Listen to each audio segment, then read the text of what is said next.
Finally, I managed to free up an entire week for the now traditional autumn rafting trip on the ILI River, and this time I decided to travel along the upper part of ILI River from the Kazakhstan-China border to Lake Kapchagai.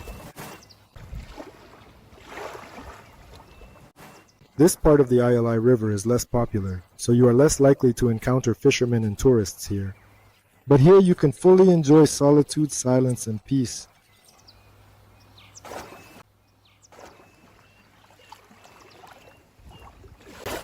And this is Tyubik, my longtime hiking companion. He entertained himself by studying the life and habits of the ground squirrels living on the banks of the ILI River.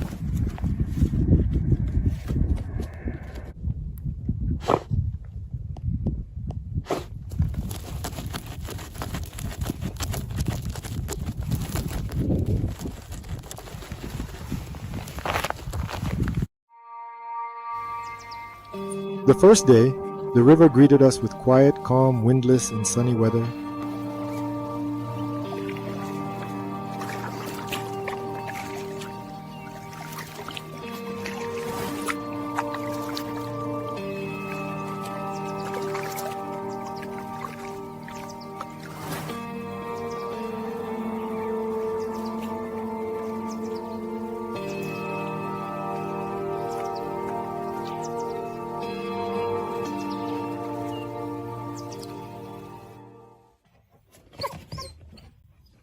Sometimes we encountered horses and cows on the shore.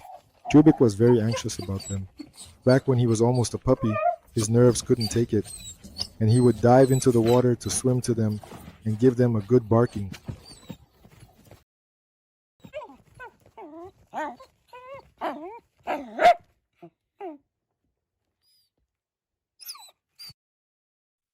The first day of rafting is usually very important. In the initial stage, you need to quickly get into the rhythm of the river. We were very fortunate indeed in this regard.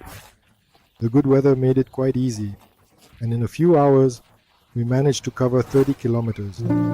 What else is good about this part of the ILI River? The fact that there are fewer reeds on the shore here makes it much easier to find places to set up camp for the night.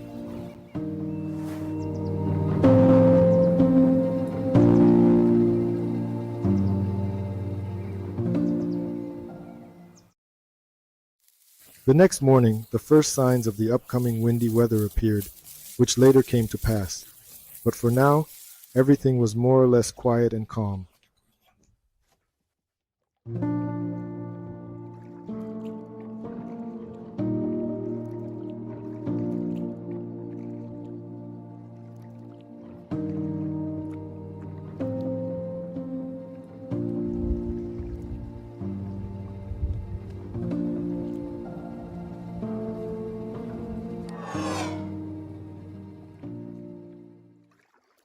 In this section, the ILI River flows almost straight from east to west.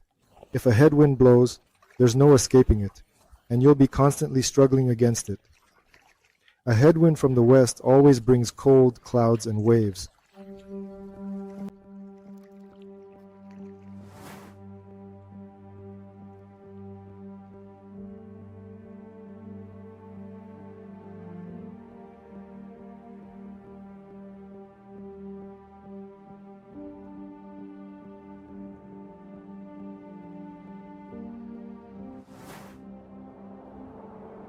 And so, on the third day, the wind came, and the adventures began to unfold in full force.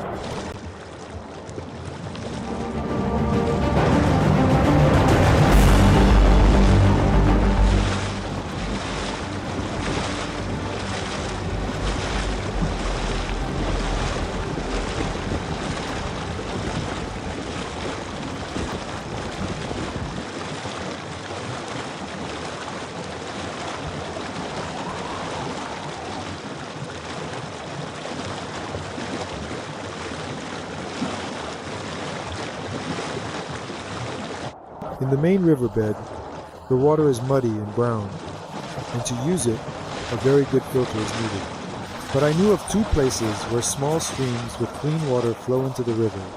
It was in such a place that I set up a day camp to wait out the peak of the winds.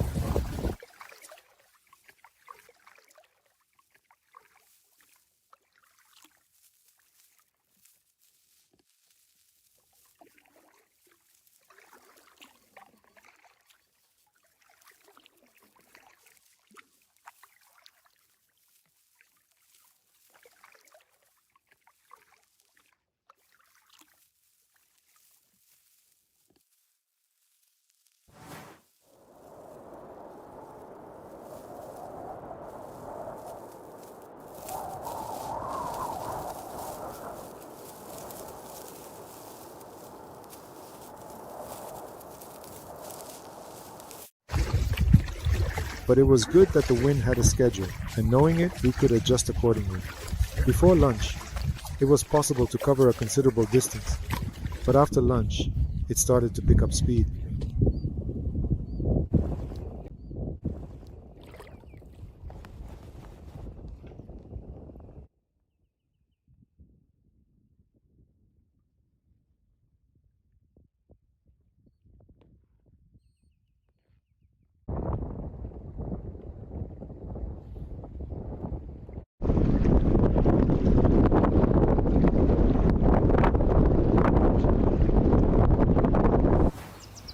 And then it was possible to hide from it in small channels, where the wall of vegetation provided protection and the waves didn't have time to build up.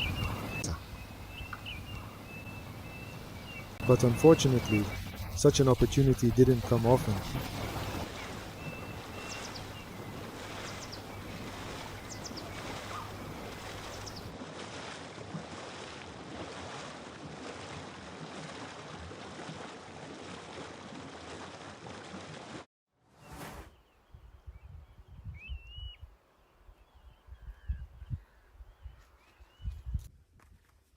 The kayak is pulled ashore at every stop to prevent it from being battered by waves and to ensure it doesn't get swept away if the water conditions change.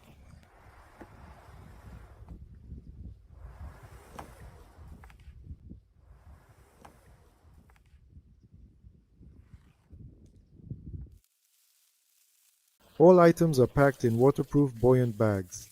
This is in case of an emergency, to ensure nothing gets damaged.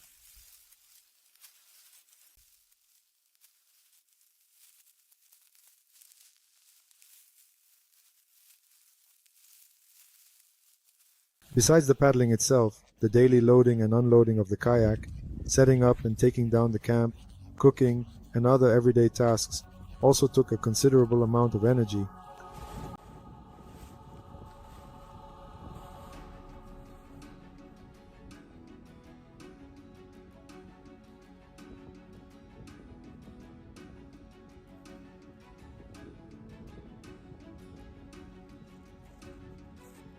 Day by day, battling through winds and waves, camping on the shore, we gradually approached Altin Emel National Park.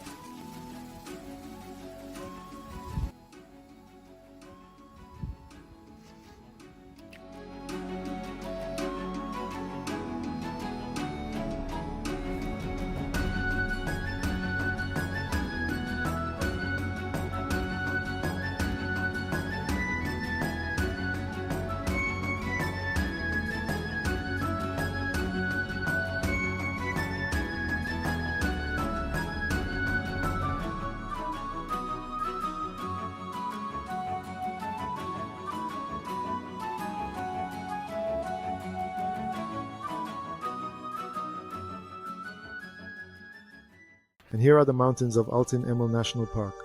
I was hoping to spend the night at the foot of the Singing Dune today. The Singing Dune is a unique phenomenon. Two winds, the eastern and the western, alternately drive a huge amount of sand onto its sharp crest, and when a critical mass accumulates there, the sand collapses and the dune begins to emit beautiful low sounds.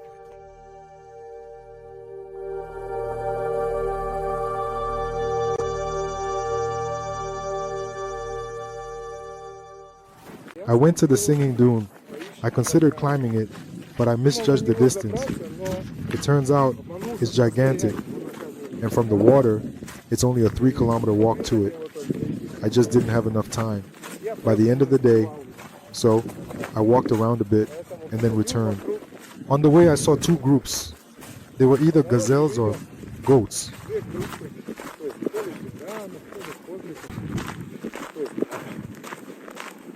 It's great here.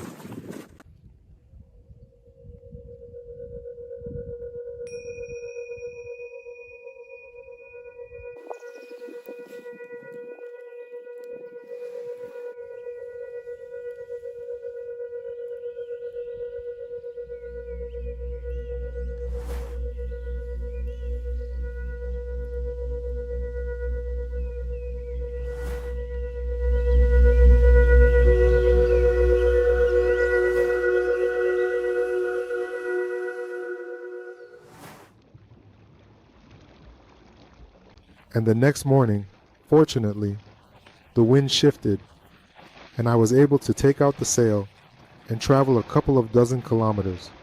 Last year, in a system of channels and lakes, I drowned my quadcopter. And this time, as I was passing by, I somehow felt drawn to look at this place again.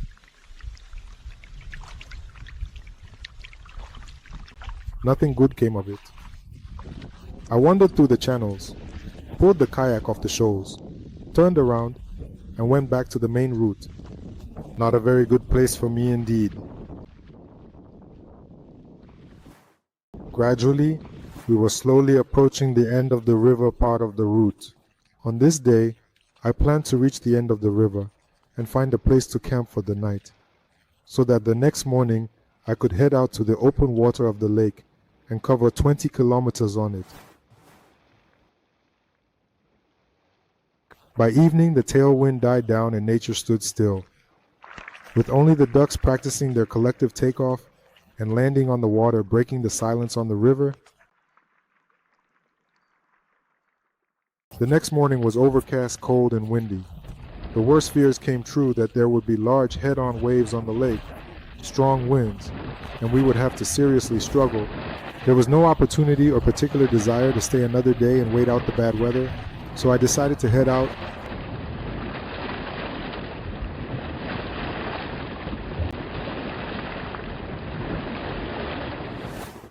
We had to travel a bit along the river, cross the delta, navigate the shoals formed by the river, and reach the open water. From there, it would be 20 kilometers until the car would meet us.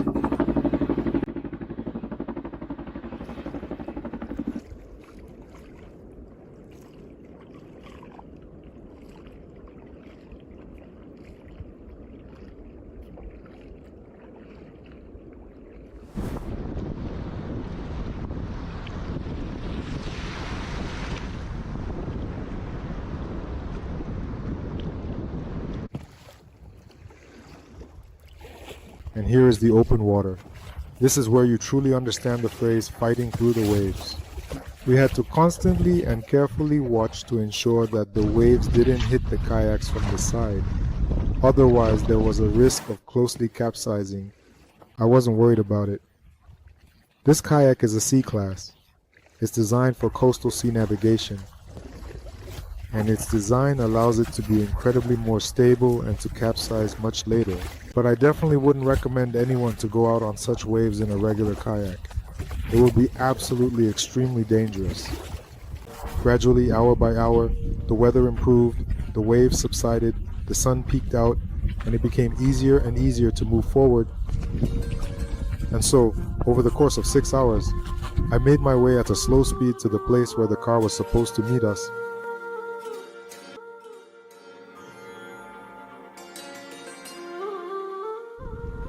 And so our tubing trip was coming to an end. In 7 days, we covered 250 kilometers. Despite all the adventures and the weather, everything ended well.